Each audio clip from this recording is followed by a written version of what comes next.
prazer estar nesse encontro da Semana de Museus com vocês. Essa é a edição número 21, e eu quero agradecer especialmente o Museu A Casa do Objeto Brasileiro pela oportunidade de mediar esse bate-papo. E, para quem não me conhece, eu sou jornalista especializada em arquitetura, design e artesanato, Regina Galvão, e eu vou conduzir hoje essa conversa sobre sustentabilidade e consumo, a importância da curadoria nas lojas de museus para impactos socioambientais positivos.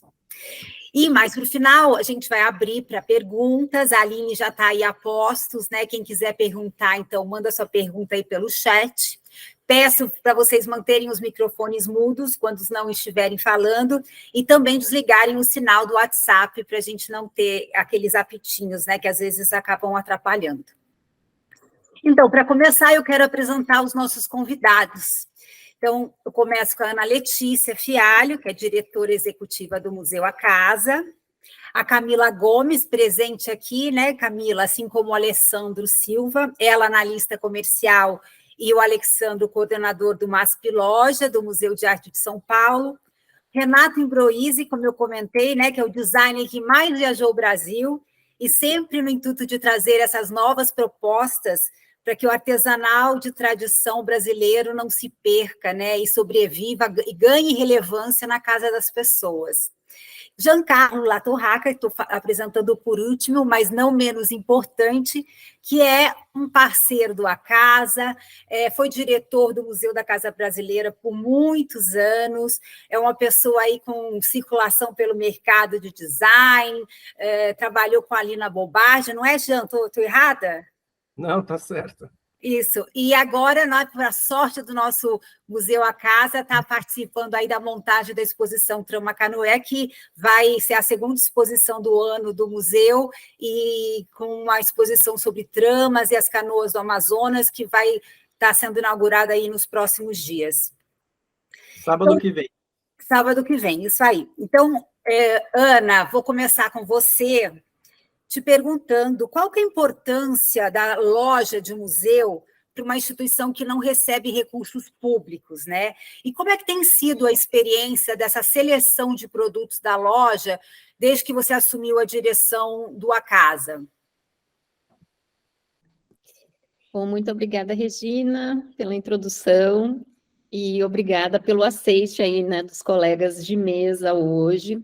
Eu achei muito oportuna a proposta, né, da 21ª Semana de Museus do IBRAM tratar do tema sustentabilidade, né, um tema tão amplo e que tem, na verdade, várias facetas, né, porque a gente pode pensar de forma imediata a sustentabilidade financeira, que é um desafio para todas as instituições culturais, né, museus públicos, privados, entre outros, enfim, a gente aí está sempre numa batalha, né, para conseguir cumprir a nossa missão da melhor forma, ampliar públicos, e a questão de busca de receitas e de diversificação de receitas é um eixo muito importante. Então, enfim, partindo dessa provocação do título da 21ª Semana, eu pensei, sim, sustentabilidade e as suas dimensões, né?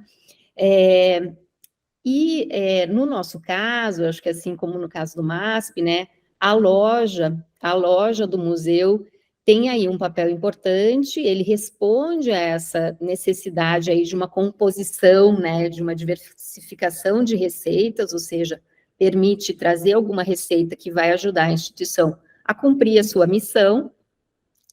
Por outro lado, tem questões muito específicas que falam das outras dimensões da sustentabilidade. A gente pode pensar a sustentabilidade social, a sustentabilidade ambiental, e quando a gente trabalha, né, voltado a essa valorização, né, dos saberes e fazeres artesanais, a gente está tratando de todas essas outras dimensões da sustentabilidade, né, cultural, porque, enfim, trata, né, de aí valorização de saberes tradicionais, saberes que levam em consideração o uso, né, de matérias próprias a cada território. Então, a gente está falando de sustentabilidade ambiental, ou seja, manejo adequado dessas matérias-primas, com essa nossa biodiversidade incrível, né? O Renato aí está aí para nos contar em breve, aí ele que, né, viaja o Brasil todo e encontra, enfim, essa riqueza, essa diversidade cultural, ambiental e tal, e que se traduz em objetos, né?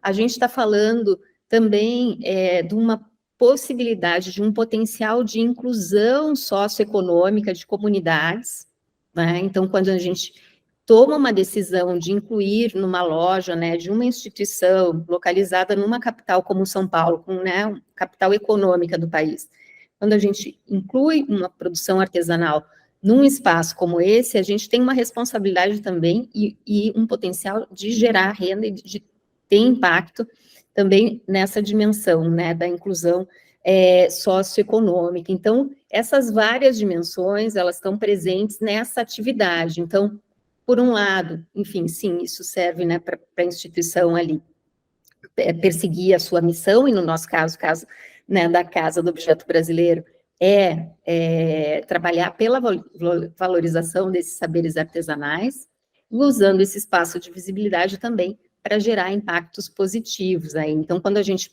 pensa, né,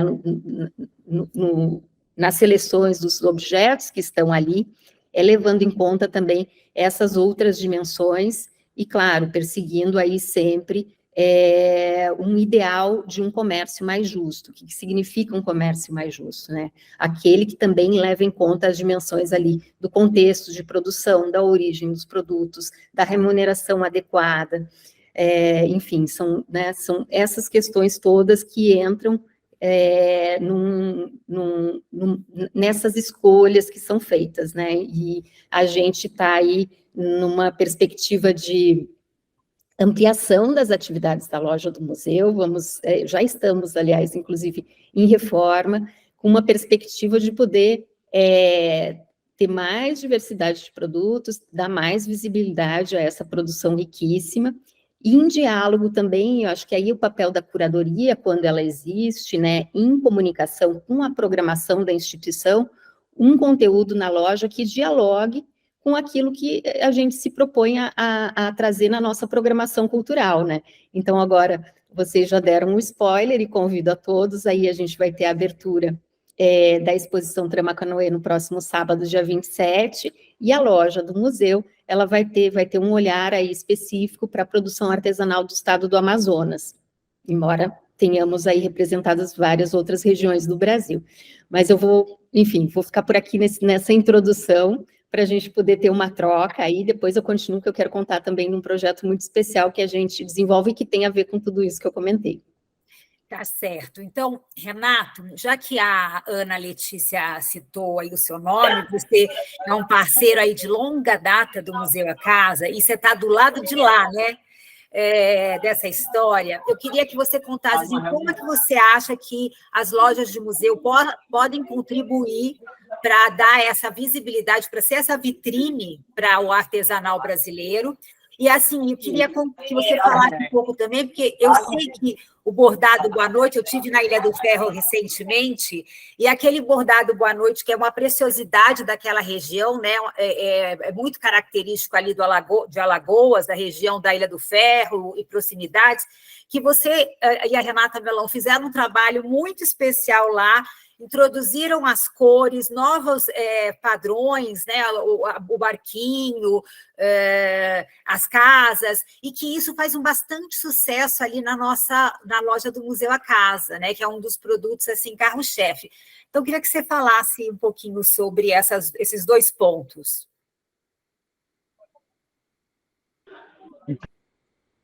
Obrigado aí, Museu A Casa, né, pelo convite. Bom, começando aí pela Ilha do Ferro, né, depois eu falo, assim, no geral,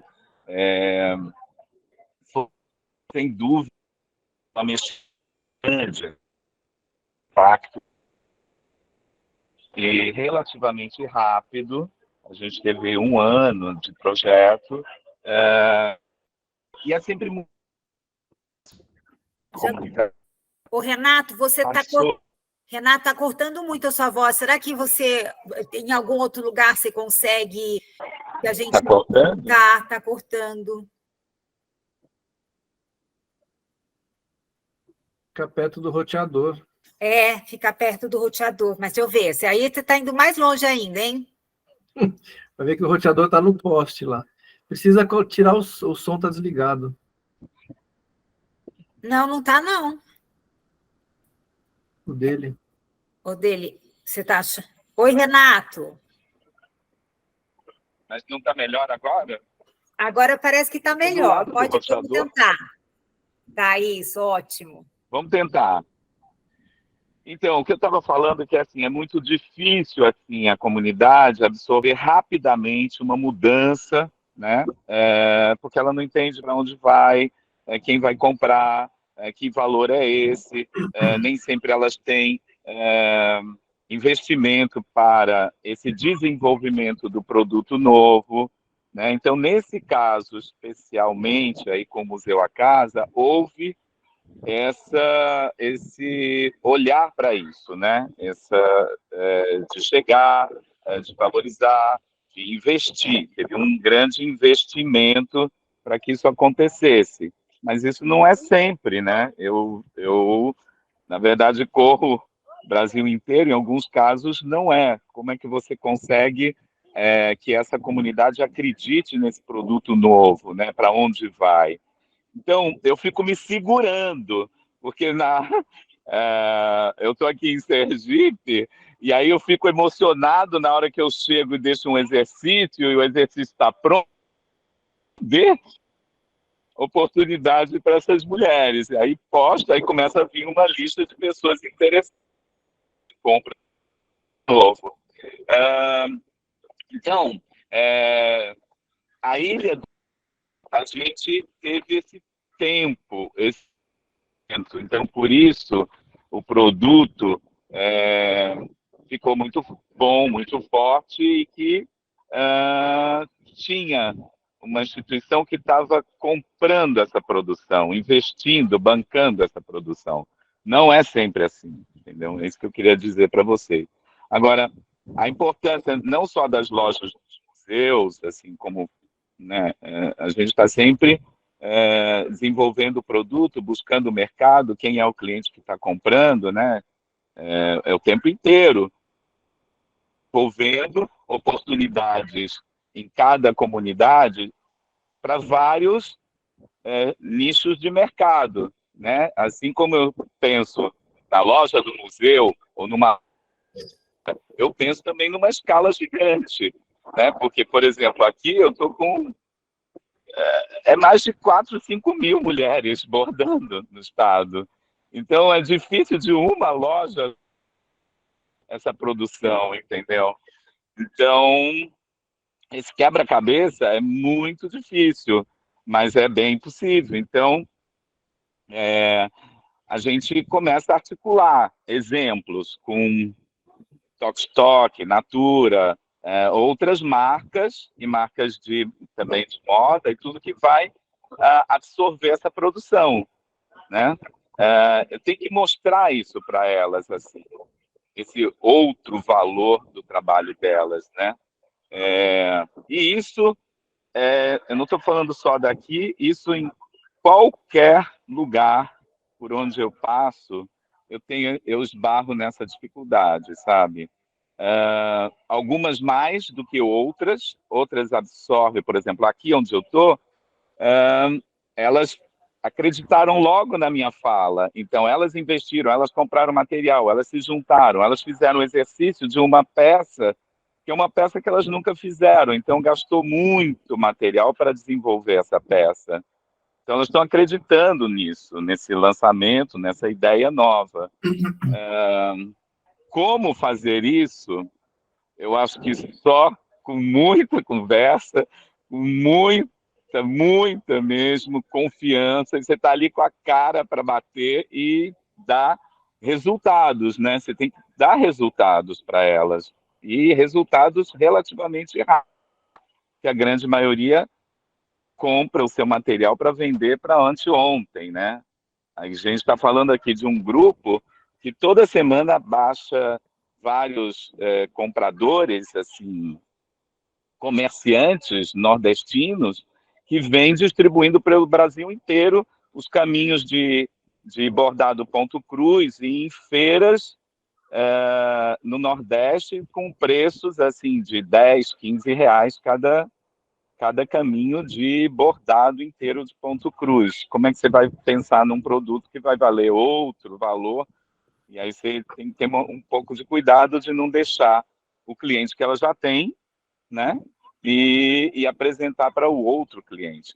Mas olha, que venham muitos museus comprando, investindo no artesanato brasileiro, que é o que a gente mais quer, né? Assim, quem está aqui na ponta, trabalhando, olhando junto para as artesãs, com a expectativa, com a necessidade, com a vontade, é difícil você estar nesse papel, né? Você está num papel aqui junto com elas e você está no papel aí junto de quem está comprando ou quem está comprando, eu digo, não só o museu ou as lojas, mas do final, a mediação entre a realidade, a necessidade e a qualidade e a escolha das pessoas, né?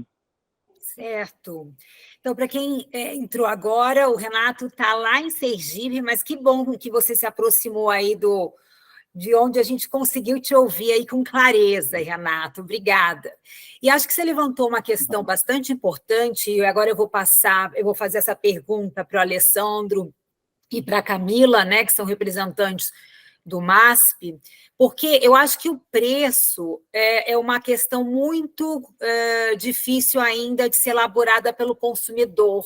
Eu já presenciei algumas pessoas que gastam horrores, dinheiros, assim, em bolsas, e aí, quando se tem na frente de um produto artesanal, feito durante semanas, né, com fibras naturais, que se pega ali no local com bastante dificuldade, não entendem o valor, não sabem. Então, eu queria que vocês falassem sobre isso, e também eu sei que a Adélia Borges é a curadora ali do museu, né, da loja do MASP. Como é que tem sido essa dinâmica de vocês para a seleção dessas peças? Assim, como é que vocês fazem essa troca e essa seleção? Bom dia, gente. Primeiramente, assim, muito legal. Gostei muito dessas duas falas aqui, da oportunidade também de estar junto, porque a gente vai entendendo as aproximações que a gente tem mais diretamente, né? Isso é super importante para mim, para a Camila, para a gente.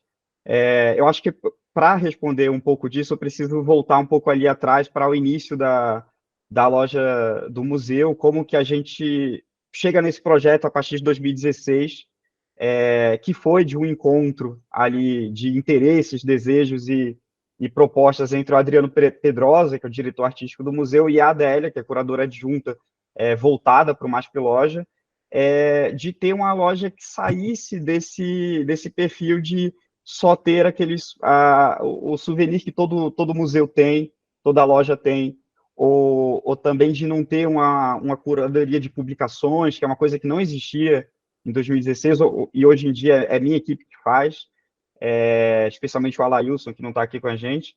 E aí entrou o objeto brasileiro, né? A produção brasileira de design, de artesanato, como uma forma de também remeter, e eu acho que o Giancarlo vai gostar dessa ponte que eu vou fazer, remeter à visão que a Lina sempre teve do que é a produção brasileira. E conseguir apresentar, e aí por que eu estou fazendo esse contexto? De apresentar de uma forma não hierarquizada esses objetos, conseguir colocar à disposição um designer que ganhou, sei lá, um prêmio X e um artesão do Vale do Catimbau, lado a lado, com o mesmo valor. Então, assim, essa proposta, ela nos guia bastante tempo. Então, esse processo de trazer para as pessoas o artesanato junto do design, junto de catálogo, junto de tudo, é uma forma também de trazer para o consumidor essa realidade que ainda, infelizmente, não é tão absorvida por tanta gente, que consegue dar valor a uma bolsa de, sei lá, 500, mil reais, e não consegue entender um trabalho que levou 8 horas para ser feito, como você disse, com materiais naturais, muitas vezes o próprio artesão que vai coletar esse material para fazer essa produção. Então, é um processo contínuo. Quando a gente pensa em formação de público, a gente não está pensando só na existência, no fluxo dessas pessoas, mas de como essas pessoas vão se aproximar desses materiais. E aí esse é um processo ativo também, né? Então, por exemplo, lá na loja do museu, a gente tem legendas, são textos que a gente faz para todos os fornecedores. A gente, inclusive, criou uma regra que se a gente conseguiu adquirir e não tem essa legenda pronta, ele não vai para a loja. Por quê? Porque a gente não quer que a pessoa tenha contato só com um objeto, mas tenha contato com a história. E esse é um trabalho que a Camila faz muito bem. Ela faz toda a pesquisa, ela está no tete-a-tete com os fornecedores e pode falar muito melhor do que eu, assim, sobre isso, mas ela corre atrás do pessoal para entender a realidade deles, quando que começaram a fazer, materiais que usam, e a gente deixa à disposição de todos os visitantes do museu. Se você não comprou, mas você se interessou pela peça, você tem acesso. Você pode levar com você quantas legendas você quiser. Comprou para dar de presente? Faz isso também. Peraí, eu não entendi. Vamos lá. Você falou, se você não comprou, você pode levar a legenda. Então, é uma coisa separada do produto, é isso? Exatamente. A gente deixa à disposição na loja. É um elemento que faz parte do Masp Loja e voltado especificamente para a produção artesanal de design, e qualquer pessoa pode retirar esse item. Mesma coisa, se tiver no site, vai estar com essa legenda junto, mas se a pessoa estiver no museu visitando, se interessou pelo artesanato do Luiz Benício, Pernambuco, Conceição das Crioulas, que é uma comunidade quilombola que faz um trabalho incrível com fibra natural, leva e divulga, e a gente diz de onde quem que faz. Então, assim, é um trabalho outro. Eu não estou, assim, como instituição, a gente não está interessado somente na venda. Claro que a gente precisa, esse é um ponto incrível do que é importantíssimo, do que a Ana falou, é uma instituição privada, sem fins lucrativos, que depende de receita independente. E a gente tem esse objetivo, mas, junto disso, a gente tem todo o processo de divulgação. Então, acho que esse é um dos caminhos do que a gente tem feito com o trabalho na loja. Sim, e eu, como jornalista, fico muito feliz de ouvir isso, viu, Alexandre? Porque eu acho que um produto que tem história traz uma afetividade muito maior, né, para o ambiente, para as nossas casas. Então, acho que esse é um caminho mesmo, é um caminho para a gente poder divulgar e também trazer mais esse sentimento de afetividade, né, que a gente vê no artesanal. Então, antes de eu passar a minha pergunta para o Jean Carlos, eu queria que a Camila, então, falasse, Camila, sobre essa pesquisa, como que você faz. Eu me lembro que quando eu estava na Casa Cláudia, isso muitos anos atrás, para a gente fazer entrevista com artesão, a gente ligava na comunidade no orelhão, e aí falava no orelhão e falava assim, olha, eu fiz isso com a dona Isabel, lá do Vale de Jequitinhonha. Por favor, eu quero entrevistar a dona, eu sou aqui jornalista, quero entrevistar a dona Isabel, será que pode marcar? Pede para ela daqui 1 hora, tá aí no orelhão. Eu não sei, acho que para você está bem mais fácil, né, Camila? Pois é, gente, bom dia. Obrigada aí pelo convite, eu quero agradecer, que eu acho que é um espaço de muito aprendizado para mim estar aqui hoje, poder falar com todos vocês, conhecer vocês, assim, melhor. Hoje em dia está bem mais fácil, mas claro que, como o Alex falou, é uma relação, e como o Renato falou, na verdade, né? É uma relação de muita confiança que você tem que criar com todas essas pessoas, todos esses artesãos e tal. E aí, no início, nunca é tão simples assim, né? É um trabalho meio de formiguinha e de muito diálogo. Então,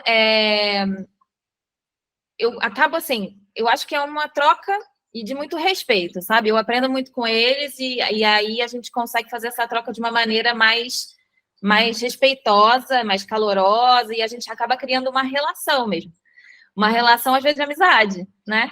De você realmente entender como aquela pessoa vive, qual é a realidade dela, com quem ela vive, como é a família dela, receber essas pessoas aqui, ou elas convidam a gente também para visitar esses espaços e tudo mais. Então, você vai criando essa relação e vai entendendo como a melhor forma de se comunicar, né? Assim, tem gente que prefere ligação, ou então, hoje em dia, tem a facilidade do WhatsApp, né? Você consegue mandar mensagem de voz ou mensagem de texto, enfim, acho que começa por aí, né? Com esse respeito e com essa criação dessa relação que é tão importante para que a coisa funcione de verdade, né? Porque, para além da escolha, você tem todo um processo que envolve conversar com essas pessoas, fazer esses pedidos, entender, como a Ana Letícia falou, o prazo que eles precisam para fazer, entender o preço que eles têm que colocar, e é esse o preço que você tem que respeitar, se a matéria-prima está disponível ou não. Então, é um processo um pouco longo, assim, né? O Alex falou 8 horas para fazer alguma peça, mas tem pedidos que demoram 6 meses para ficar pronto. E tá tudo bem, porque é um ritmo diferente que a gente tem que aprender a respeitar, e eu acho que daí que a gente começa a, não só a entrevistar, a entender, sabe, como funciona, né? E aí também entra muito a Adélia, que é uma pesquisadora que todo mundo conhece, que, né, ela é super importante quando se fala de artesanato e design no Brasil, e ela também gosta de criar essas relações e, enfim, a gente acaba construindo juntos esses textos que o Alex falou que são tão importantes para agregar valor à peça, né? É isso. Olha, o Jean, eu acho que a Camila tocou num ponto muito importante, e eu quero saber de vocês também, porque eu, com a minha experiência de jornalista dessa área, eu percebo que a gente tem esse diferencial no Brasil, que é essa parceria muito próxima do design com o artesanato, né, com o artesanal, cada vez mais frequente.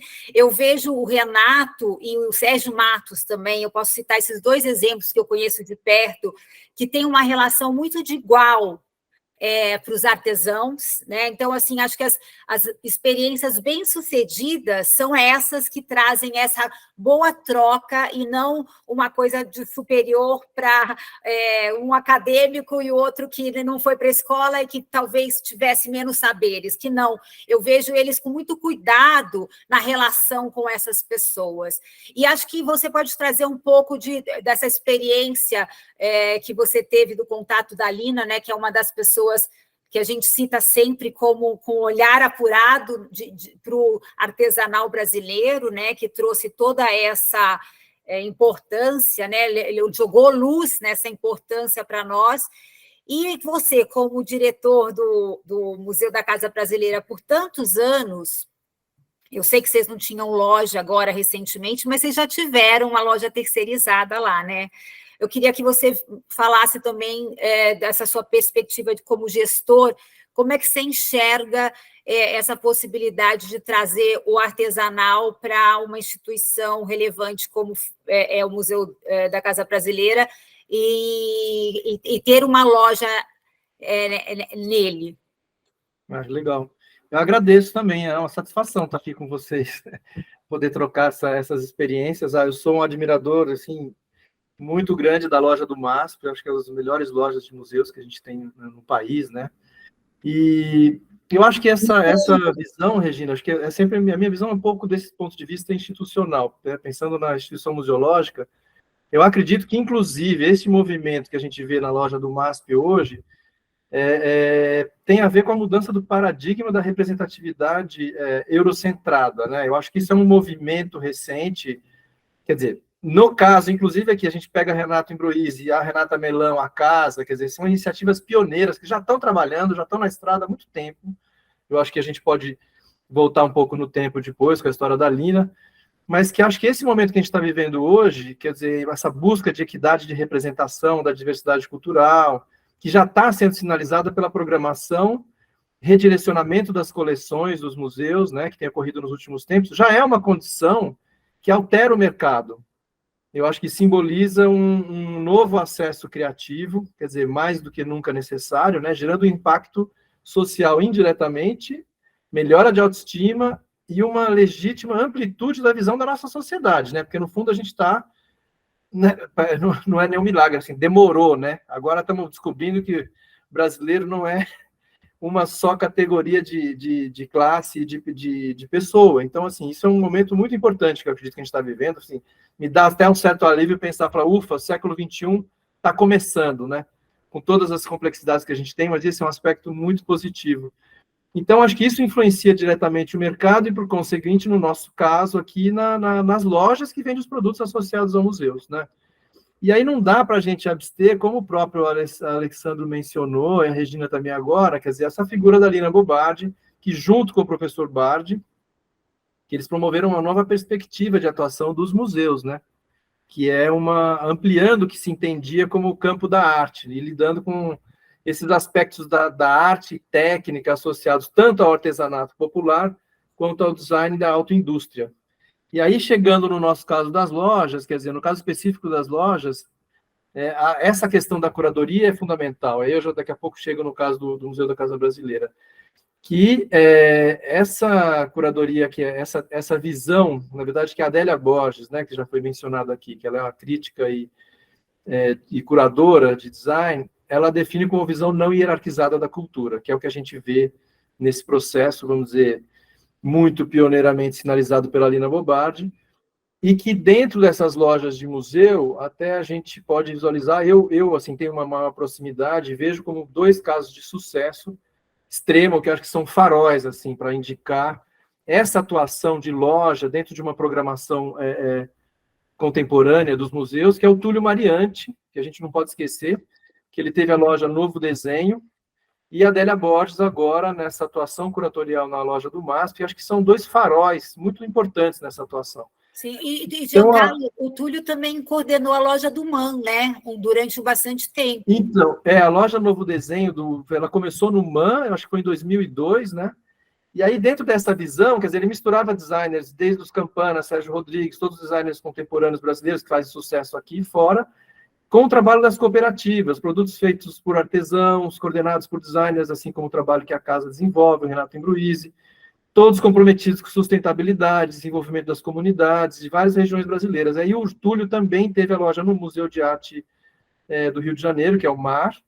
Então, assim, era uma maravilha. A gente tentou, inclusive, durante o período, trazer a loja do Túlio, Novo Desenho, para o Museu da Casa Brasileira. Houve um problema aí de falta de investimento na época, e a gente acabou não dando muito certo.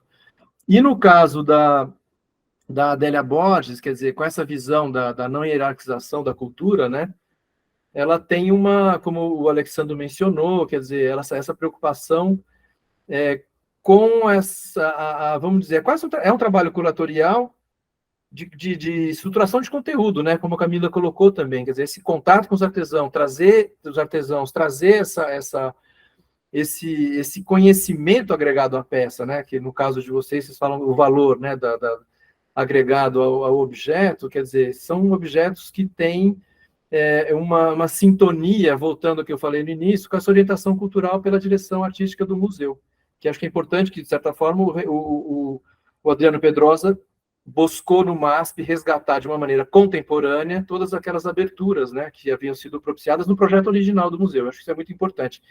E a loja passa a ter um papel fundamental, né? Eu acredito até que é uma coisa que eu acho que a loja é quase um projeto contemporâneo de museu, mas onde a questão do comércio é uma ação sociocultural.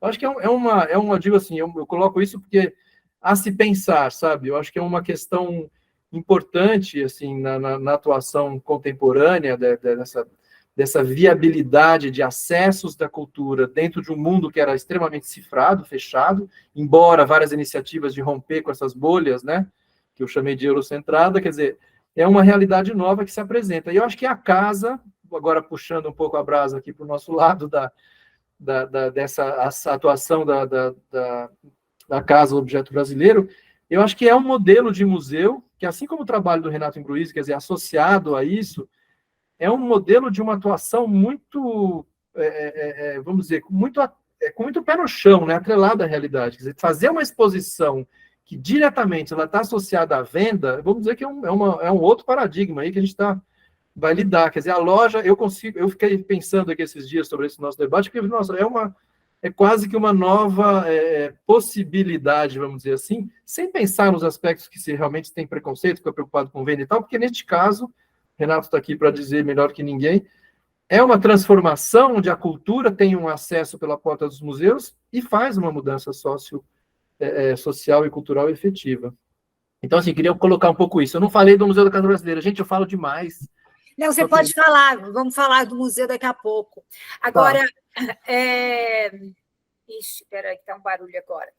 É interessante porque, assim, a Renata, né, a Renata Melão, uma pioneira também aí nessa aposta corajosa, né, desbravando aí o Brasil atrás do artesanato, e num período que eu vejo que o artesanato não tinha essa relevância que a gente enxerga hoje. Então, eu lembro da gente, em mostras de decoração, lá atrás, ficar de olho em coisas que eram lançadas em Milão. Então, Milão era a referência, né? Que até a Adélia fala que é a dor do torcicolo, né? Que você fica sempre olhando para trás.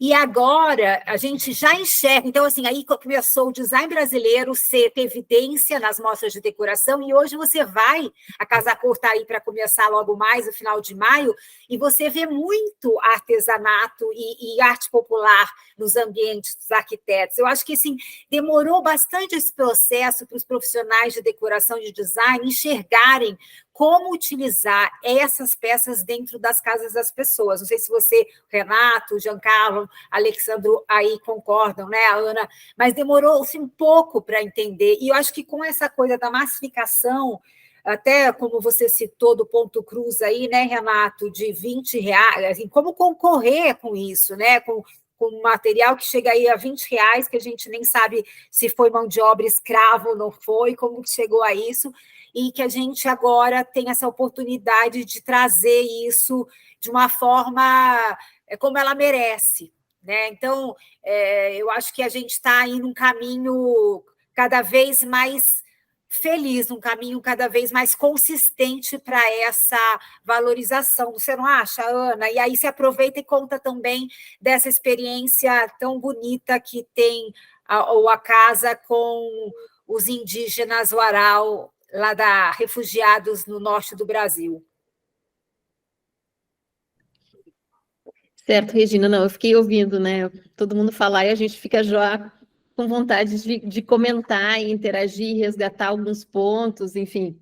Então, antes, eu acho, de falar do Warau, quero só pegar um dos pontos da fala do Jean, que eu acho importante, e justamente trouxe essa dimensão, assim, que a gente, de certa forma, a gente propõe algo que não é tão comum, assim, de falar abertamente, considerando-se uma instituição cultural, né? As nossas exposições, elas sim têm um objetivo de gerar vendas, ou seja, de gerar um impacto econômico, né, para as comunidades envolvidas na produção desses objetos que a gente exibe, né? Então, por que não? Enfim, é uma dimensão comercial, sim, mas ela não é uma comercialização com finalidade de benefícios para a própria instituição, e sim gerar impactos socioeconômicos, né, lá na ponta, né, em outros lugares, nessas comunidades com as quais a gente trabalha.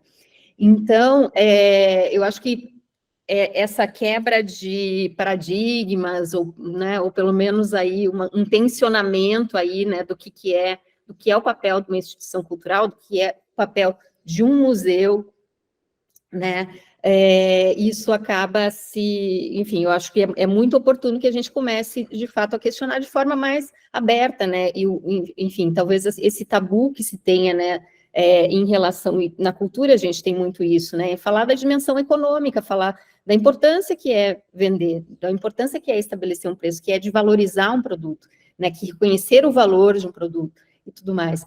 Então, e que isso pode ter um impacto positivo, né, que não é, enfim, não é se vender ao mercado, mas é como colocar o mercado em favor aí de causas que são relevantes, né, e a gente tem essa possibilidade, estando, né, em instituições como essas, né, que tem aí um espaço e um acesso a interlocutores, né, formadores de opinião, a empresas e compradores, né, com um potencial aí de transformar realidades, né, mas com esse cuidado, com essa atenção, enfim, que Alexandre, Camila e Renato comentaram, né, então, de fato, assim, quando a gente pensa na programação e pensa no conteúdo da loja, a gente está pensando em algo integrado, e o objetivo é, de fato, que isso possa gerar, né, um impacto socioeconômico positivo.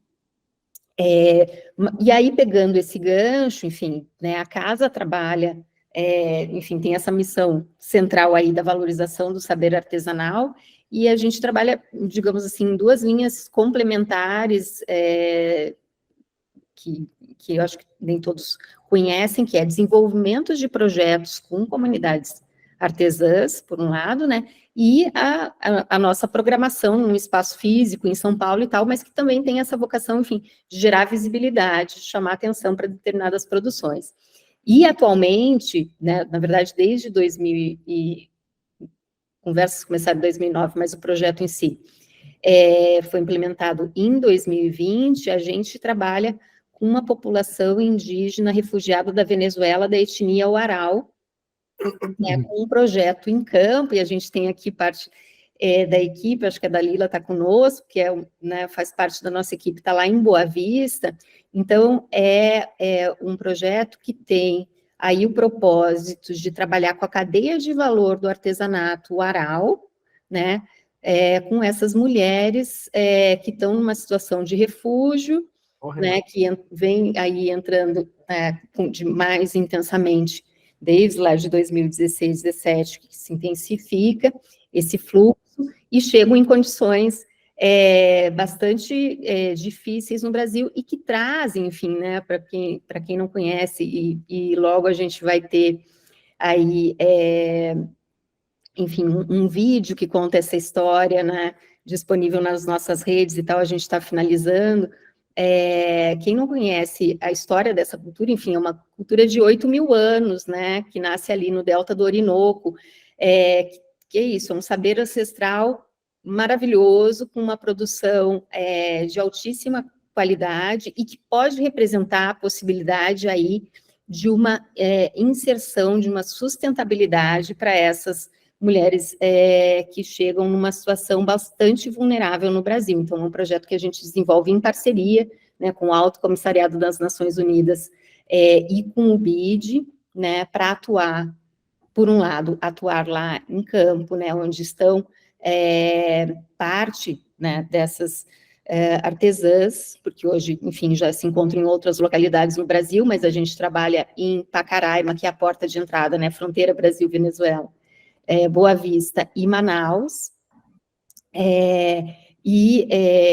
enfim, e esse trabalho envolve, enfim, além, talvez a gente aqui na ponta, né, a gente tem esses objetos na loja do museu, o MASP tem esses objetos como instituição parceira nossa também, né, então trazendo, né, esse belíssimo artesanato oral para um circuito comercial. Mas, antes disso, enfim, tem todo um trabalho de campo que envolve capacitação, inserção financeira, inclusão digital, enfim, uma série de ações aí, né, que possibilitam aí a gente caminhar na direção de uma busca de uma alternativa de geração de renda e inserção social dessas artesãs. Então, fazendo um gancho aí, enfim, é um trabalho que tem um impacto lá, né, e que a gente, enfim, usa essas plataformas aqui, né, nos centros urbanos, e no caso de São Paulo, para fazer isso reverberar. A gente vai ter aí também, prevendo aí uma exposição dedicada a contar mais essa história, né, até o final do ano. Sim, Posso? Claro, fale aí. Eu não sei se a gente já começou a interagir, mas eu queria só... paradoxalmente, quer dizer, eu acho que tem essa função fundamental, mas acho que tem uma questão também do ponto de vista institucional, quer dizer, a loja é também uma captação para o museu, né? Eu acho que, no caso de que a gente está falando aqui dessa estrutura, né, da visibilidade dessas produções, mas no caso, assim, do museu, da Casa Brasileira, ou de outras experiências, que a gente sabe que a loja, o restaurante, são maneiras também, isso, enfim, é um assunto para um outro debate, mas que é essa questão da sustentabilidade dos museus, principalmente no Brasil, né, que há uma desestrutura, principalmente depois desse caminho da Lei Rouanet, enfim. Eu acho que... Aí eu queria até tentar entender um pouco, assim, na loja do MASP, tem uma porcentagem, assim, o que representa a receita, na receita do museu, a loja, quer dizer, que eu acho que tem esse aspecto da ponta, que a Ana Letícia bem sinalizou, mas tem um aspecto efetivo também da loja como um agente de captação para o museu, né? Qual que é, vocês poderiam dizer, ou sabe, qual que é a porcentagem da loja em relação à receita do museu? É efetivo isso? Em relação à receita completa do museu, eu não tenho o número atualizado, mas acho, assim, o que eu sei, o que eu posso dizer mais diretamente é o que o artesanato e o design representa na receita da loja em si. Ah, tá. E isso seria 30% do que, em média, 30%, às vezes até chega a 40% do que a gente gera na loja. E isso em comparação com linha de produtos próprios do museu, com Ah, as publicações do museu e as outras publicações. Então, e tem um detalhe muito importante também, assim, quando a gente olha para a loja sem essa identidade, porque é uma coisa que identifica a loja do museu mesmo, né? a importância da curadoria, né? Exatamente. Ali, antes dessa... no primeiro ano desse projeto, a gente dobrou a captação a partir da loja. Que legal. Então, assim, é super relevante. É claro que, assim, quando você vai considerar alguns panoramas de exposições muito caras, especialmente as exposições estrangeiras, que requerem muito da receita do museu ser aplicada para transporte, seguro, tudo isso. A gente está com a exposição agora do Paul Gauguin, que é, enfim, uma exposição que requer muito do museu. Boa parte disso vai vir de outras esferas, que são aí a equipe de relações institucionais, suas relações com empresas parceiras e até pessoas físicas que têm algum tipo de apoio ao museu. Mas não dá para considerar a inexistência da loja atualmente, assim.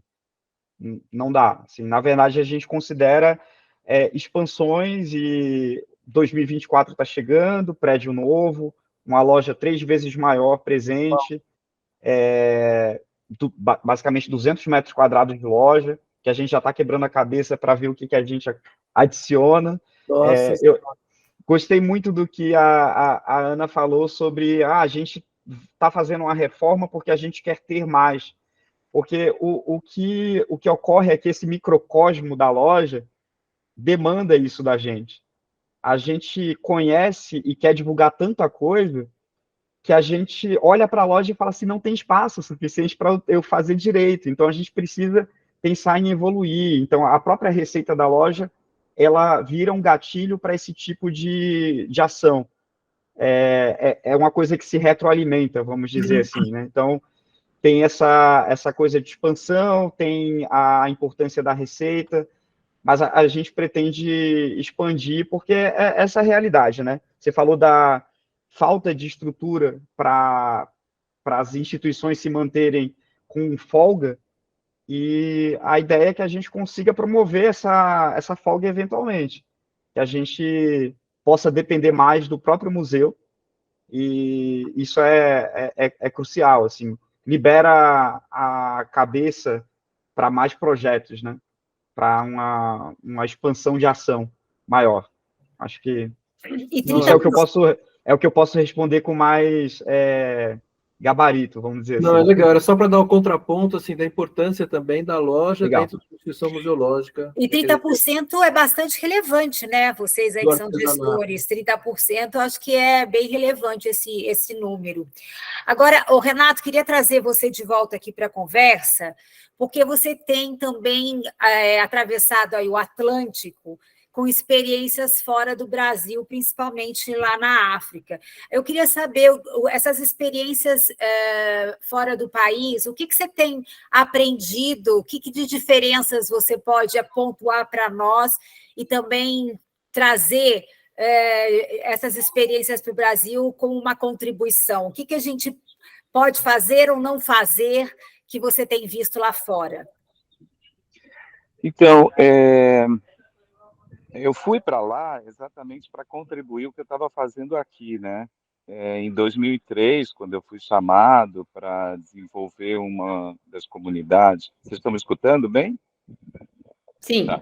Então, em 2003, né, quando eu fui chamado pela Graça Machel, né, a mulher do Mandela, que me pediu para que eu fizesse, dentro de uma das comunidades, a 300 quilômetros da capital, um projeto piloto que juntasse o artesanato com o empreendedorismo para jovens.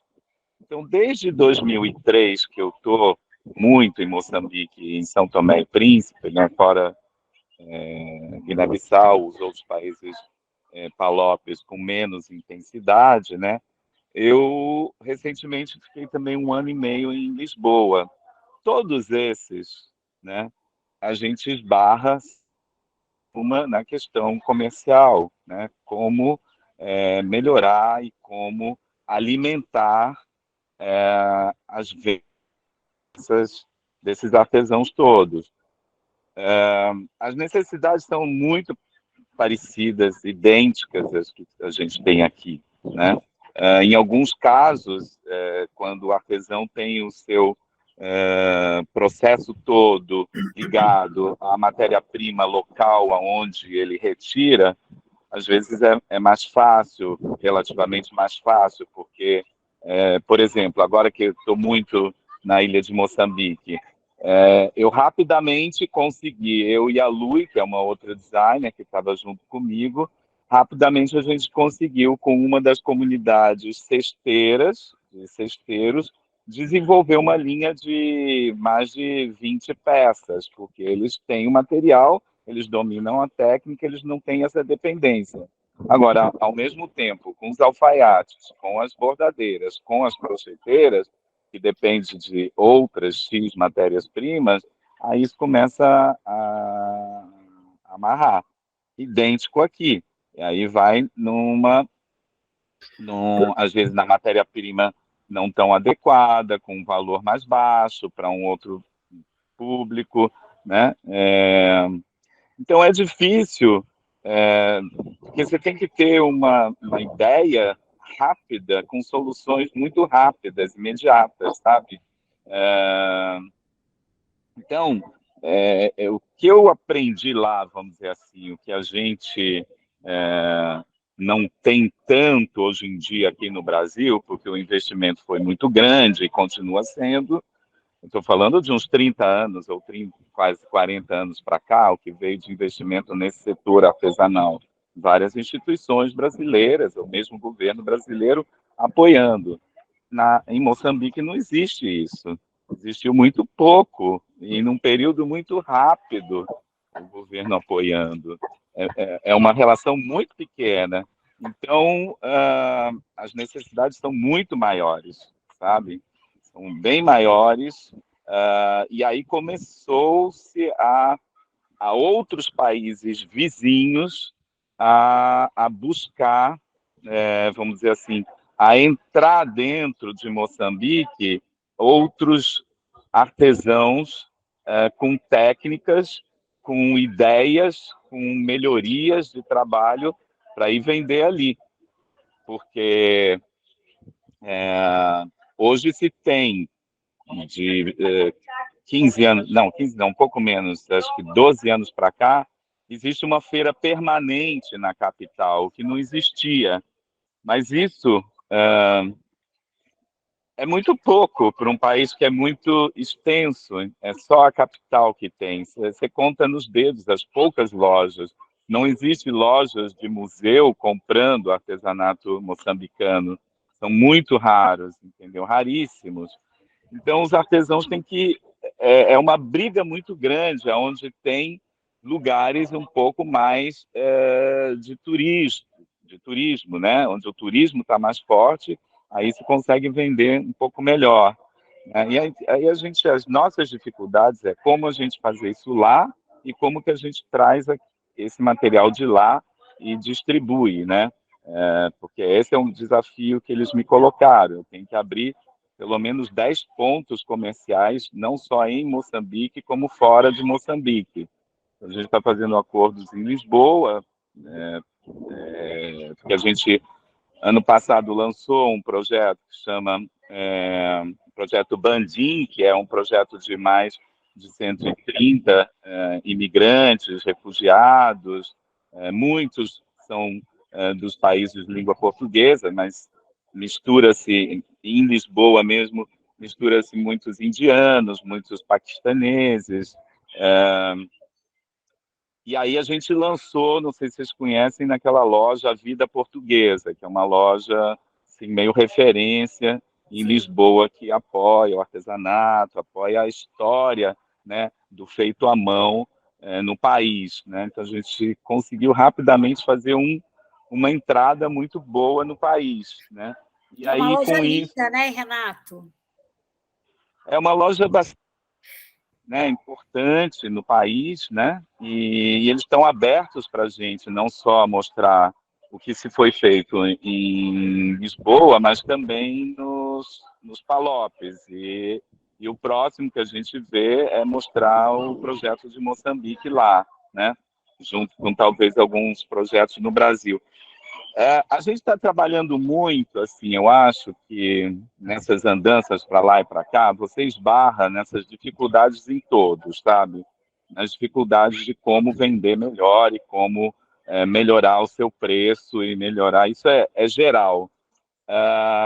Mas é interessante também porque você vê expressões de lá e de cá, que tem referências daqui, ideias de lá, como é que se misturam, porque por um lado é ótimo, por um lado é péssimo essa coisa da internet, né? As pessoas hoje ficam muito ligadas e absorvem muito rapidamente ideias técnicas que se misturam. Exemplos, por exemplo, aí quem está aí na loja do MASP, que comprou dos grupos Araras e Jurunas, onde eu venho trabalhando também há 5, 6 anos, a primeira vez que eu entrei, eu pensei que eu estava, não sei, na Índia, porque muitos dos colares eram idênticos a imaginários, a desenhos indianos, né? Ou mesmo,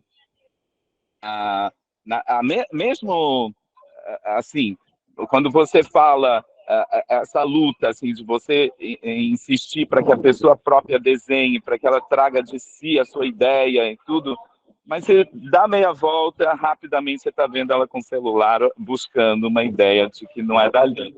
Então, isso é um desafio gigante que eu encontro aqui e encontro lá, né? Então, muitas vezes eu pego os celulares de todas, deixo guardado, e aí aí põe um papel na mesa, o lápis, tranco a porta, e aí peço para todo mundo começar. Isso eu fiz ontem aqui, eu estou falando para vocês que está muito fresquinho, e ontem eu consegui, consegui juntar, aí vem uns desenhos próprios, que aí eu super me emociono, né? Aí dá... E isso, quem viu a exposição Casa Bordada, eu tive a oportunidade de fazer isso em muitos lugares. E nesses muitos lugares foram nascendo esses desenhos das artesãs. Esse investimento, gente, é um investimento que é alto, é muito alto, é um investimento de muita educação, de muito empenho em muitas das comunidades, né? E nem sempre aí a própria instituição aguenta esse investimento, né? Porque é alto. É uma mudança muito grande de olhar, né? Esse olhar delas, para dentro delas, com a história dela, o desenho dela, elas ficam com vergonha. A grande maioria morre de vergonha. Só vai gostar quando aquilo está ou bordado, passado, engomado, na casa da tal pessoa, na mesa, a pessoa usando. Aí elas vão começar a querer gostar, entendeu?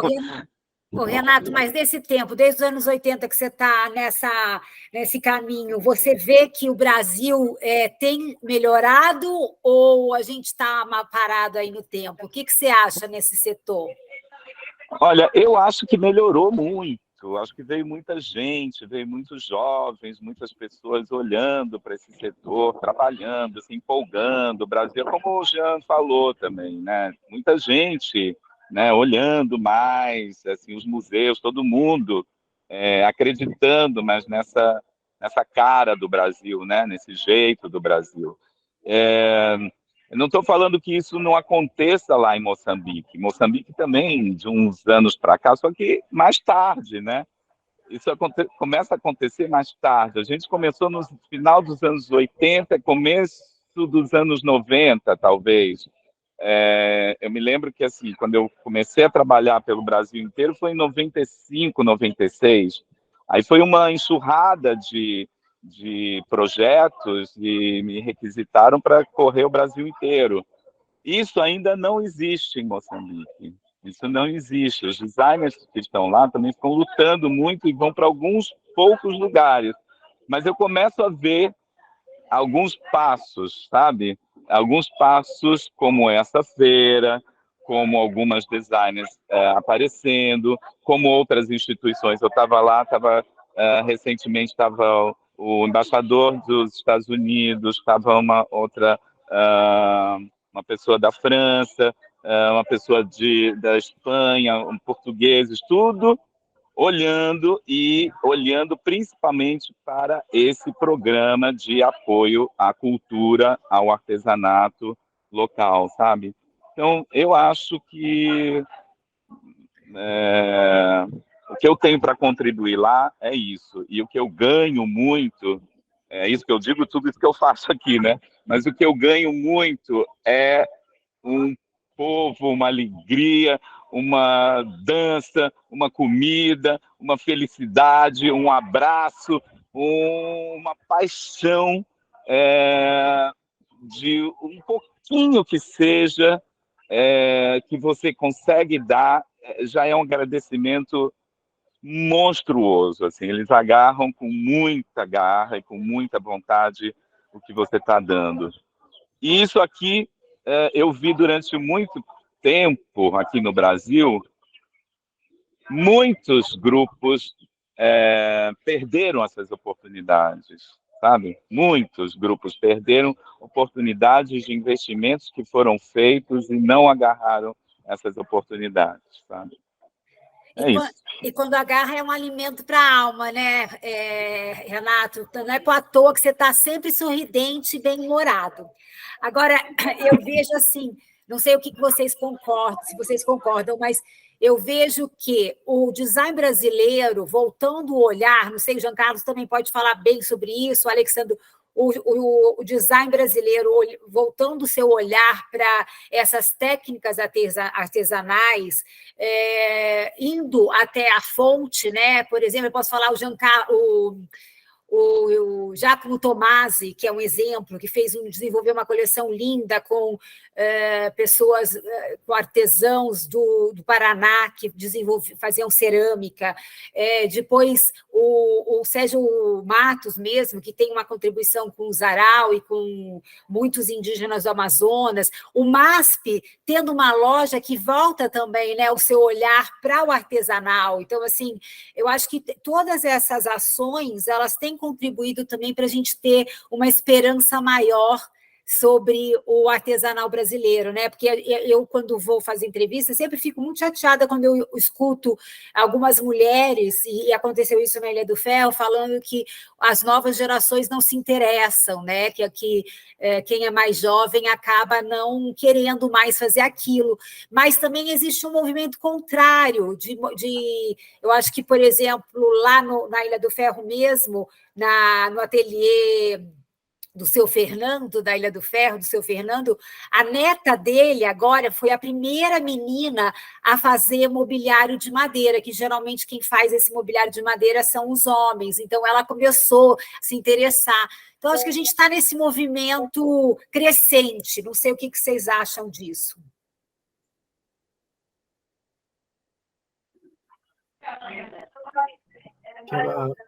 Quem vai primeiro? Ana, pode falar. Pode falar? Bom, pode ser. Eu ia oferecer a palavra aí a Alexandre, Camila, enfim, já.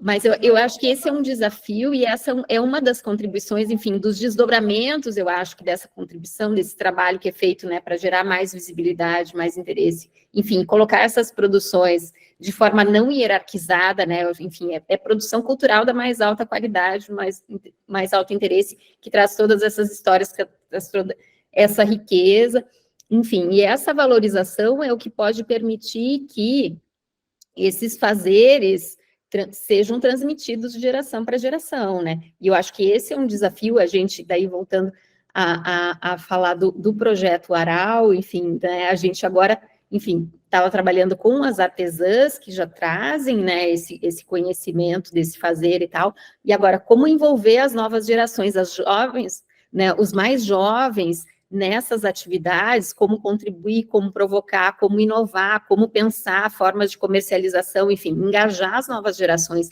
também nisso, que isso faça um sentido, né, que isso permita justamente, né, que esses saberes e fazeres se transmitam e continuem, né, sendo feitos, enfim, eu acho que é um desafio mais geral, em grande escala, mas que eu acho que essa valorização, esses movimentos de valorização no qual todos nós estamos engajados, talvez sejam uma das respostas possíveis para que isso, né, também engaje novas gerações.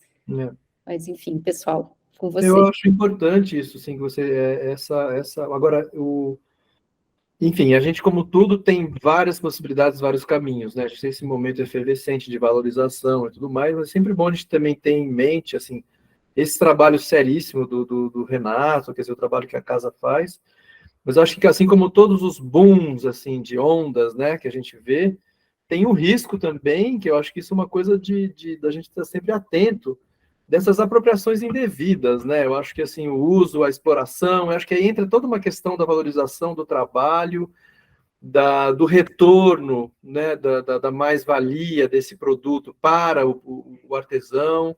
Eu acho que há muitas questões aí complexas, que acho que não vale muito destrinchar aqui, mas que acho que também é só para a gente ter sempre essa ideia de que a gente não está num mundo tão romântico. Assim, tem tudo isso, esse trabalho seríssimo sendo feito, que aqui está apresentado, representado nas lojas, representado nos conceitos e conteúdos dos museus, mas que existe esse mercado também que acaba tendo um pouco de perversidade, que acho que isso é um descaminho, que até a própria Lina percebeu isso lá, quando valorizou demais a cultura popular, aí fica uma coisa... Mas eu acredito que isso enfim, faz parte, é só para a gente estar sempre atento, né? Não sei se...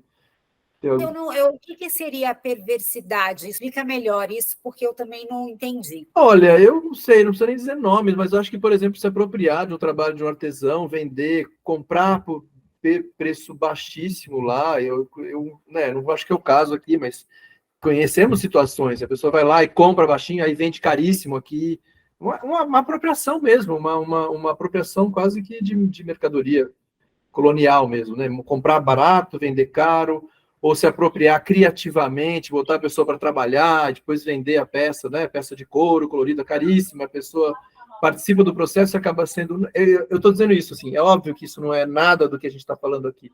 Eu só estou dizendo que, assim, esses movimentos têm riscos, né? A gente tem que estar bem atento a essas questões também. Sim. Eu não sei, o Renato talvez possa estar falando bobagem, Renato. Não, você não está falando nada de bobagem. Aqui eu estava pensando aqui que assim, a Regina tem razão, assim, porque tem realmente uma quantidade de jovens assim, olhando, assim, vou dar um exemplo novamente aqui.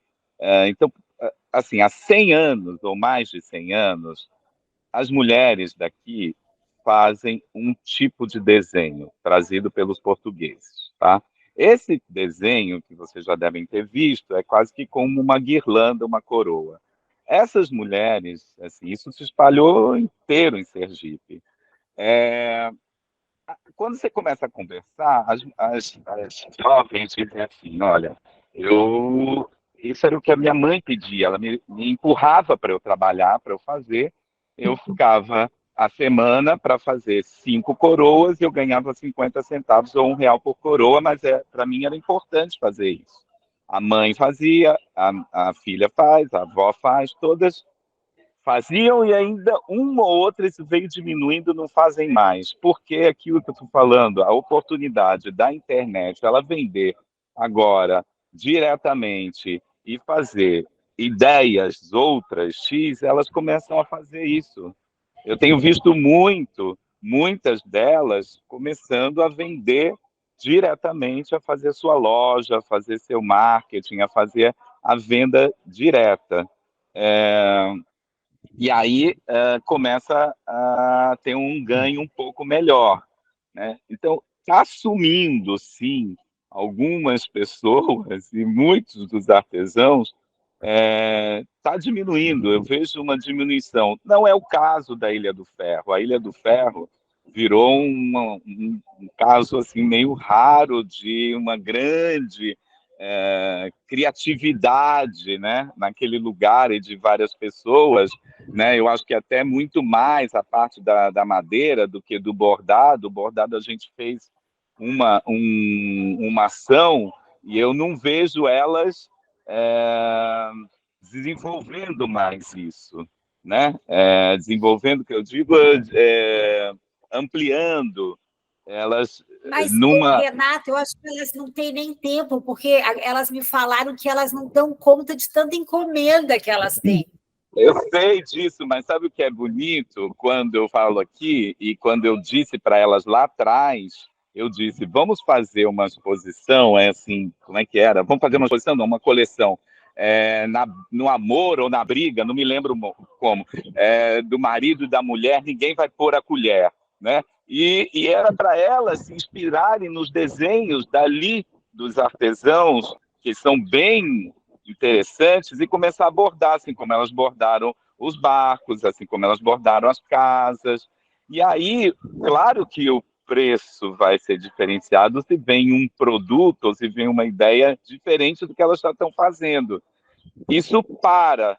Aí tem que vir alguém mais cutucando, porque não é necessariamente a força criativa delas, entendeu? É isso que às vezes me incomoda em alguns casos, e outros você vê essa vontade, a necessidade de criar, inventar uma coisa nova pelo aquele aprendizado que teve, ou comigo, ou com outros designers, por aí vai, entendeu? Eu sei que elas têm, e terão isso para o resto da vida. Quando eu faço várias das coleções, eu penso uma coisa meio eterna, assim, a coisa mais fácil, mais simples, mais imediata para aquele lugar. Mas precisa cutucar, precisa das pessoas também. Você vê, quem foi para a Ilha do Ferro, né? Você, Regina, você passa de um lugar para outro, como os artesãos fazem uma cadeira, depois faz outra, depois faz outra, depois faz outra. Outra é nunca igual a outra, né? Então, é um pouco difícil, em alguns casos, você querer limitar, padronizar, sabe? Eu acho que são raras no grupo das bordadeiras, por onde eu passei pelo Brasil inteiro, são raras as que realmente eu conto nos dedos, exatamente, que elas saem um pouco, sabe? Além do que elas aprenderam, e elas vão além, sabe? Mas aí é artista, né, Renato? Aí é artista, né? Aí já vira artista. Já vira artista e já vira... Aí o preço vira outro, né? Também, exato. Né? E nem todo mundo entende isso, né? Não. Bom, aí eu queria saber se o Alexandro e a Camila querem também falar e contribuir, que a gente está chegando aí para o final. Se alguém tiver alguma pergunta, por favor, escreva no chat, porque é a oportunidade preciosa e única aqui. Eu queria falar uma coisa assim, eu acho também sobre essa questão dos mais jovens não se interessarem, eu acho que isso acontece, mas eu acho que tem muito jovem fazendo diferente também, né? Assim, eu posso falar de algumas pessoas que eu sigo nas redes sociais e que a gente compra essas peças dessas pessoas, são jovens. Tem uma moça jovem lá de Aracati, no Ceará, que ela faz uns cestos lindos de fibra vegetal, de carnaúba, e ela é uma pessoa com deficiência também. Então, nas redes sociais dela, você não vê só o trabalho dela enquanto artesã, mas ela fala muito sobre essa luta anticapacitista. Eles vêm trazendo, eu acho que se reinventando de outras maneiras. É muito interessante. Tem o Ian também, da Ilha do Ferro, eu sigo nas redes sociais, e ele traz a coisa da agricultura familiar, além dos dançarinos que ele faz e tal. Então, eu acho que eles estão indo além de alguma forma que é muito interessante. Tem a Kayanaco, que é a Mirinaco, que ela fala sobre a questão da luta dos povos indígenas e tal, mas aí também tem as peças que eles produzem, e eu acho que isso agrega demais, assim. Eu acho que é importante esses jovens trazerem essas outras questões também, que vai além, né, só da produção ali do artesanato, né, vai sobre a vivência deles e que traz também muito aprendizado para a gente. Acho que só queria botar isso. Regina, essa última provocação rendeu bastante, que eu também quero falar. Eu queria falar um pouco assim sobre um ponto que o Jean trouxe, essa coisa da atenção, ficar atento a essas outras pessoas que podem... Porque existe, você que frequenta, por exemplo, comprador que frequenta feira de artesanato, a gente vai na FENIARTE todo ano, que é a maior feira de artesanato da América Latina, enfim, voltada para o público geral, mas aí lojistas também vão. A gente vê algumas pessoas que, de fato, vêm como uma peça para vender e ponto. E eu sei que a gente, basicamente, não enxerga o processo do artesão, não enxerga a sazonalidade. Quando a gente que está atento a isso, abraça a sazonalidade até como uma oportunidade de renovação, de peças diferentes em momentos diferentes, enfim, de interação. E eu só queria pegar isso que o Jean falou para falar que, sim, a gente que está, como a Ana colocou muito bem, como uma das respostas para esse tipo de divulgação, de fomento, precisa, sim, manter o olhar atento, porque muitas vezes quando você está nessas feiras e você está junto do SEBRAE, Programa do Artesanato Brasileiro, sermos as figuras atentas que vão falar com essas pessoas sobre práticas que não são legais para o fomento, faz parte também do nosso trabalho. Então, queria falar um pouco sobre isso. É claro que, como o Jean também colocou, é uma pauta muito longa para a gente esmiuçar aqui, mas é que vale o ponto de que você não é uma das respostas se você não está atento também. Então, vale dizer isso. E uma coisa que o Renato falou lá no início e falou um pouco agora também, é que esses espaços de comercialização, eles também precisam se apresentar, essas pessoas, os interessados, como parte da cadeia. Não é a única resposta viável, né, para o artesão, para a pessoa que vai fazer aquela produção. É se colocar como parte da cadeia. Então, a gente nunca quer que uma pessoa que consegue vender sozinho deixe de vender sozinho. A gente está lá colocando seu nome para divulgar. Que bom que você tem essa produção. Mas a gente não é competidor, a gente é parte da cadeia. Então, eu até lembro sempre de uma viagem que a gente fez, que eu tive presente lá a convite do SEBRAE para o Espírito Santo. A gente teve um momento de fala com vários artesãos e uma das perguntas que a gente respondeu, eu lembro até, acho que essa fui eu que dei uma das respostas, os artesãos perguntaram para a gente, tá, mas é que eu vendo para você a R$20 e eu vendo a R$20 também para qualquer pessoa que compra comigo. Mas aí você vai lá e coloca na sua loja mais caro. Então, eu acho um pouco esquisito. E aí a gente teve que explicar como que a cadeia funciona. Porque se a gente vender a R$20, a gente não consegue mais ser parceiro. Porque eu vou ter custo com a equipe, com o imposto, e aí eu não vou conseguir ter uma margem para poder trabalhar com você de novo. Então, da mesma forma que o Renato ele apresenta essa possibilidade de, olha, esse produto continua fazendo, é sua renda de sempre, continua fazendo, mas essa novidade, ela vai te dar um espaço diferente para divulgar você e sua comunidade. Então, é precificado diferente, a pessoa lá na outra ponta vai comercializar de uma forma que ela consiga ter margem para poder trabalhar contigo de novo e continuar te divulgando. Então, essa ideia de se colocar na cadeia, acho que é um ponto que lá atrás, quando o Renato falou, eu falei, putz, a gente tem que comentar sobre isso, porque faz parte dessa justiça de apresentar essas realidades, né? Não fica uma coisa só de, eu vou comprar, vou vender, e aí eu faço o que eu quiser. Não, tem que ter um retorno. E aí eu queria, assim, antes de passar a palavra, eu não gosto de dar resposta pela metade, então, voltando ao que o Jean falou, eu queria primeiro divulgar esse link aqui, que eu vou colocar no chat. Nessa página, tem todos os relatórios anual do museu que foram publicados, se eu bem me recordo, de 2015 até 2021, de 2022 está passando por um processo de revisão, então não subiu ainda, e lá no final do item tem as receitas operacionais, as despesas operacionais, dependendo do ano não vai estar tão esmiuçado, item a item, quem fez o quê, mas é interessante ver o panorama geral. De toda forma, eu fiz uma continha ali com 2021, dá para dizer que a loja representa 6% da receita geral do museu, o que é bastante coisa, considerando que... É muito significativo. É muito Mas significativo. pensando na receita do MASP, né?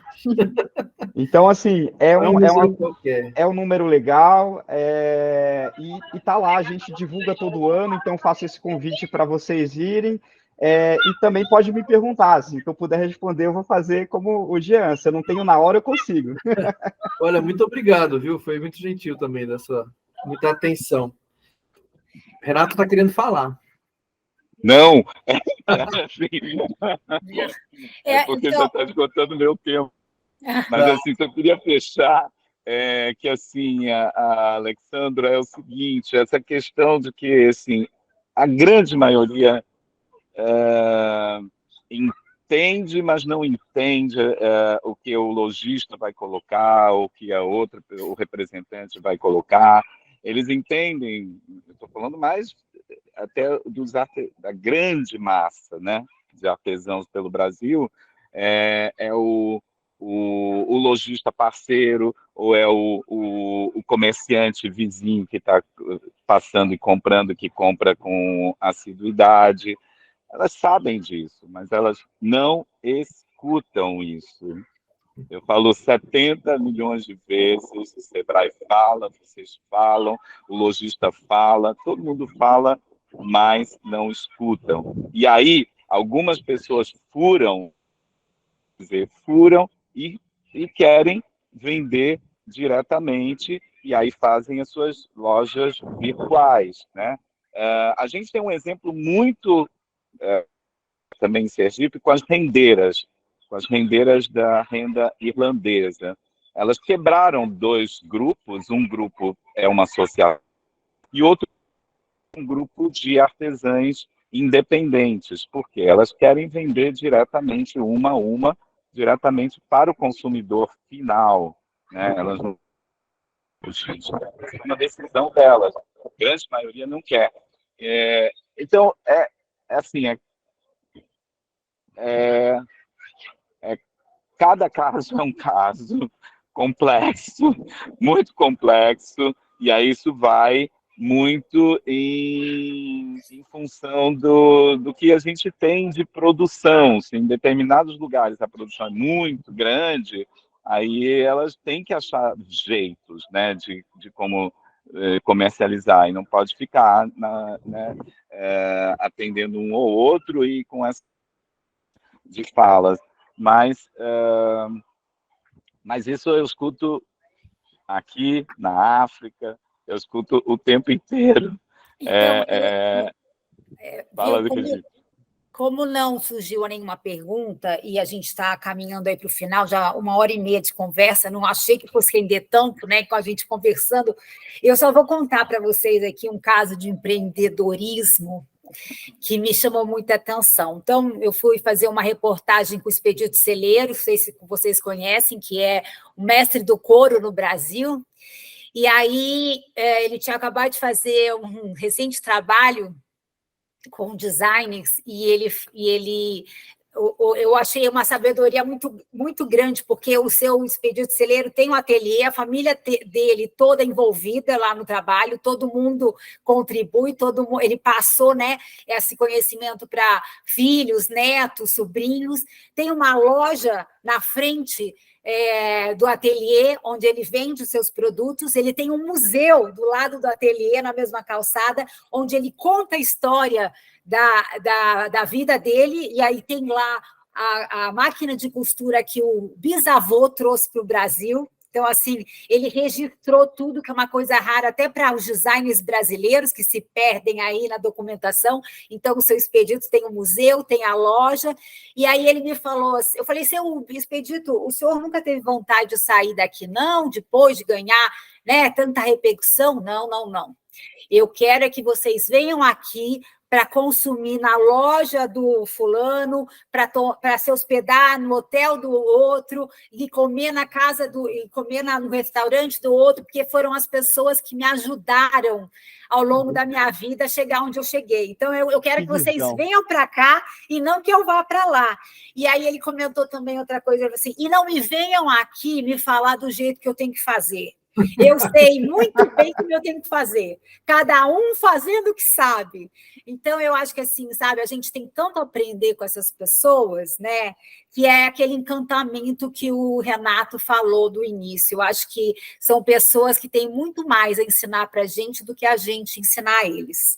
Então, olha, gente, muito obrigada. Não sei se a Ana quer fazer aí um desfecho, mas foi um prazer estar aqui com vocês. Muito obrigada aí por toda a contribuição. Tenho certeza que quem participou também está saindo dessa conversa bastante satisfeita aí com toda essa troca que foi feita aqui.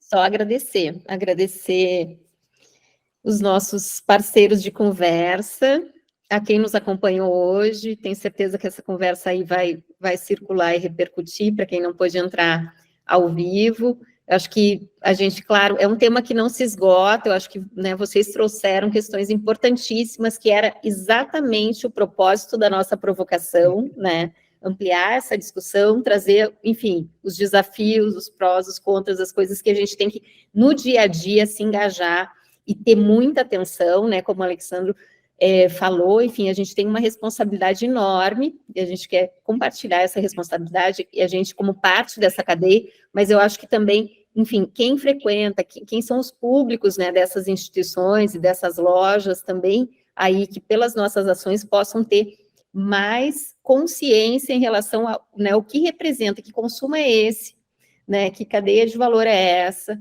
que histórias são essas, né, que vem junto, com esses objetos, de que realidades a gente está falando. Então, assim, só agradecer em nome da casa. A Renata Melão está aqui conosco, mas hoje ela ficou quietinha, né? Mas agradecer o tempo de vocês, o compartilhamento, e a gente segue aí para os próximos encontros, e certamente essa troca se desdobra aí.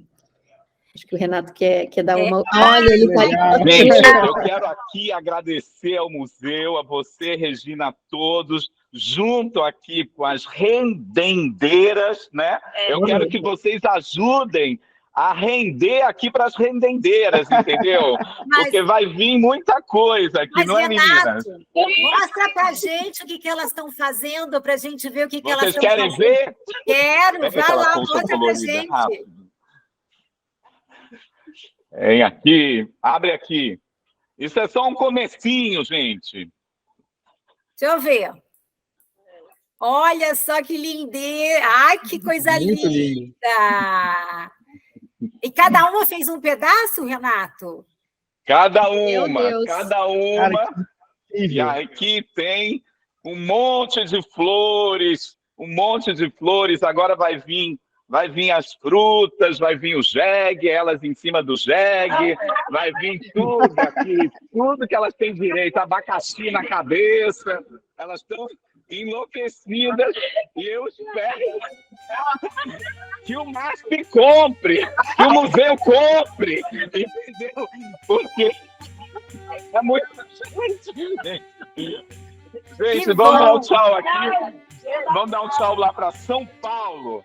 Tchau, meninas! Parabéns pelo trabalho, lindo demais, viu? Também, que aqui conosco, obrigada. Tchau, gente, obrigado. Gente, ótimo fim de semana no convite.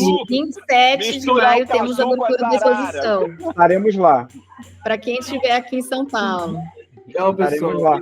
Muito obrigado, gente. Muito obrigado. Muito tchau, bom. Gente. Obrigada. Um abraço a todos.